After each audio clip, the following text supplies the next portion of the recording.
Bangla digital মিডিয়ার পক্ষ থেকে সবাইকে জানাই স্বাগত। দর্শক, আমরা ২০২৫ সাল পদার্পণ করেছি, পার করে ফেলেছি। আর আমরা সেই সালে কত আমাদের বিগত দিনে কত স্মৃতি, কত দুঃখ, কত কষ্ট, কত সুখ, কত বেদনা সবকিছু ভুলে গিয়ে আমরা ২০২৫ সালকে পার করে আবার ২০২৬ সালকে আমরা গ্রহণ করলাম। আজ জানুয়ারি মাসের প্রথম অর্থাৎ ১ তারিখ। আর এই ১ তারিখে দর্শক, আমরা সামাজিক যোগাযোগ মাধ্যমে চোখ রাখলে দেখতে পাচ্ছি বিভিন্ন রকমের ইস্যু। তো এখানটায় রাজনীতি থাকবে না, এটা কি হয়? তো দর্শক, আমরা সামাজিক যোগাযোগ মাধ্যমে দেখেছি যে আমাদের পশ্চিমবাংলায় যত রাজনীতিবিদ আছেন, যেমন আপনারা দেখতে পাবেন ভারতীয় জনতা পার্টি, তাদের ২০২৫ সালে একটা ইস্যু ছিল, সেটা হচ্ছে মন্দির আর মসজিদ।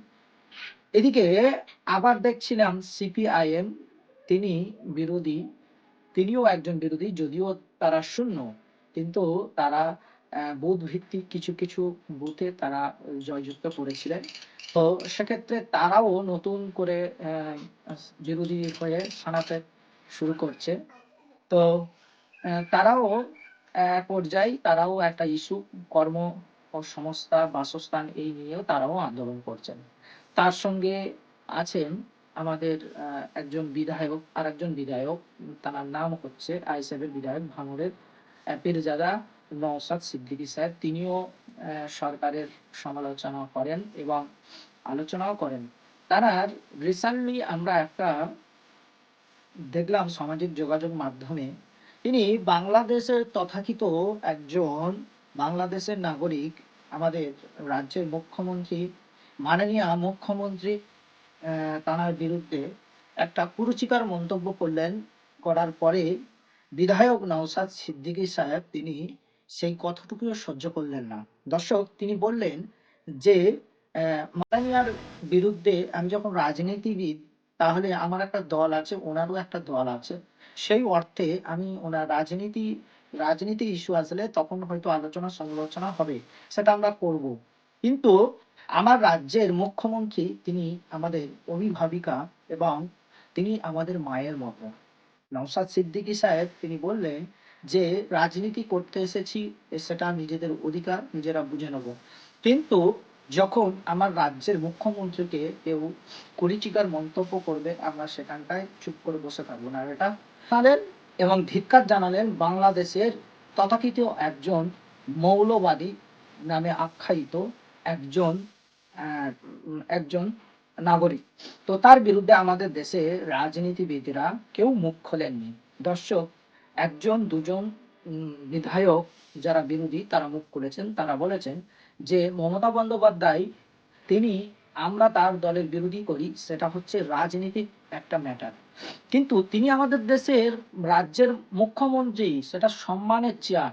আর আমাদের চেয়ারে যে কালিমা লিপ্ত করতে যাবে, সেইটা আমরা মেনে নেব না। এটা তার জন্য বাংলাদেশকে ঘৃণা জানায় এবং বাংলাদেশের ওই নাগরিককেও ঘৃণা জানায়, তীব্র নিন্দা করি। দর্শক, শুনে খুব ভালো লাগলো। এইরকমই বিধায়ক, এইরকম তার নীতি এবং সমস্ত এমএলএ এমপিদের এই রকমের সহানুভূতিত ও ভ্রাতৃত্ব বজায় রেখে রাজনীতি যার যা প্ল্যাটফর্ম ভালো লাগে তেনারা করবেন। দেশের সাধারণ ভোটার যাকে ভালোবাসবেন তাকে সেইভাবে নেবেন।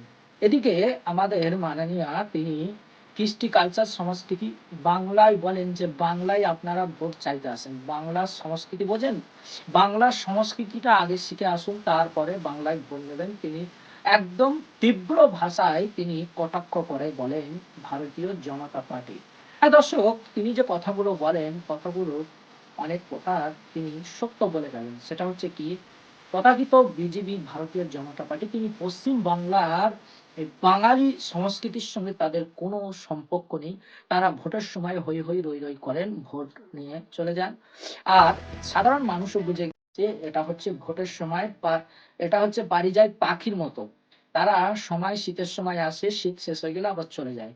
দর্শক, কিন্তু ১২ মাস সংস্কৃতি এবং তার পরিবেশের সঙ্গে খাপ খাইয়ে চলাফেরা করছেন, এই দেখা যাচ্ছে সামাজিক যোগাযোগ মাধ্যমে তৃণমূল কংগ্রেসের নেতাকর্মীরা বিভিন্ন জায়গায় সামাজিক যোগাযোগ মাধ্যমে চোখ রাখলে দেখা যাচ্ছে যে তৃণমূল কংগ্রেসের নেতাকর্মী নিম্ন থেকে উচ্চ স্তরের নেতাকর্মীরা তারা তাদের শহীদ দিবস সহ তারা একাধিক কর্মসূচিতে লিপ্ত আছে এবং একে অপরের ডেকে হেঁকে নিয়ে তারা অনুষ্ঠানগুলো কমপ্লিট করে থাকেন এবং বোধ রাখেন।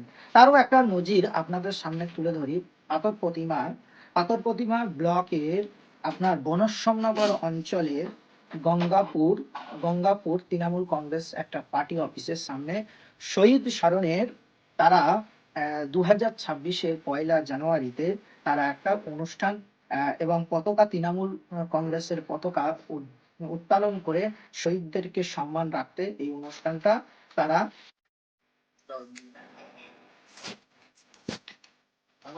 আজ 2026 তৃণমূলের প্রতিষ্ঠা দিবস 28তম প্রতিষ্ঠা দিবস। এই 28তম প্রতিষ্ঠা দিবসের 245 এবং 246 নম্বরে পতাকা উত্তোলন করছে 245 এবং 246 নম্বরের সভাপতি সচিদানন্দ করে ও বিবেকানন্দ কৈতি। আপনারা দেখতে থাকুন, প্রতিষ্ঠা দিবসটাকে সবাই মিলে উদযাপিত করা হোক। তারপরে রয়েছেন আপনার ওখানকার পরিবহন কর্মদক্ষ মাননীয় সম্মানিত কুলদীপ দেববর্মন, এছাড়াও ওখানকার যুব কমিটির সভাপতি সহ একাধিক নেতা নেত্রীরা রয়েছেন। উপস্থিত রয়েছে শহীদদের স্মরণে দর্শক তারা একটা পতাকা উত্তোলন করলেন এবং শহীদদের জন্য তারা নীরবতা পালন করলেন এবং এই দলের ভ্রাতৃত্ব এবং কর্মীদের মনে উৎসাহিত করার জন্য এরা প্রত্যেক বছর এই আয়োজনটা করে থাকেন। তো চলুন দর্শক, আগে আমরা সে ভিডিওটা যেটা আমরা সামাজিক যোগাযোগ মাধ্যমে দেখতে পাচ্ছি আগে দেখে আসি। এবং এটা দ্বারা প্রমাণ হচ্ছে 2026-এ বিধানসভায় তৃণমূল কংগ্রেস তার 1 ইঞ্চিও জায়গা ছাড়বে না বলে মনে হচ্ছে। তাহলে লড়াইটা মনে হচ্ছে খুব হাড্ডাহাড্ডি লড়াই হবে এবং হয়তো দেখা যাবে একাগনিষ্ঠ ক্ষমতা নিয়ে যারা যতই বিরোধিতা করুক না কেন 2026-এ চতুর্থবারের মতো মাননীয় মুখ্যমন্ত্রী আবার সম্মানের সহিত চেয়ারে বসতে চলেছে। এটাও হতে পারে। চলুন দর্শক, আগে কর্মসূচিটা আমরা দেখে নিই।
তো দর্শক, আমরা দেখলাম এই কর্মসূচিটা।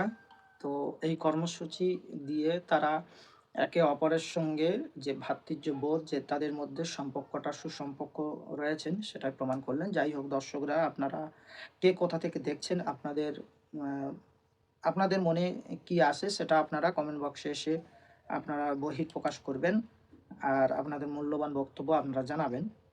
আর তার সাথে সাথে একটা কথা বলবো, যারা আপনারা ফেসবুক থেকে দেখছেন নিউজ14 বাংলা পেজটাকে আপনারা ফলো দিয়ে পাশে থাক। যারা ইউটিউব থেকে দেখছেন তারা অবশ্যই নিউজ14 বাংলা ডিজিটাল মিডিয়াকে সাবস্ক্রাইব করবেন আর আপনারা পাশে থাকবেন, লাইক করবেন, বেশি বেশি করে শেয়ার করবেন।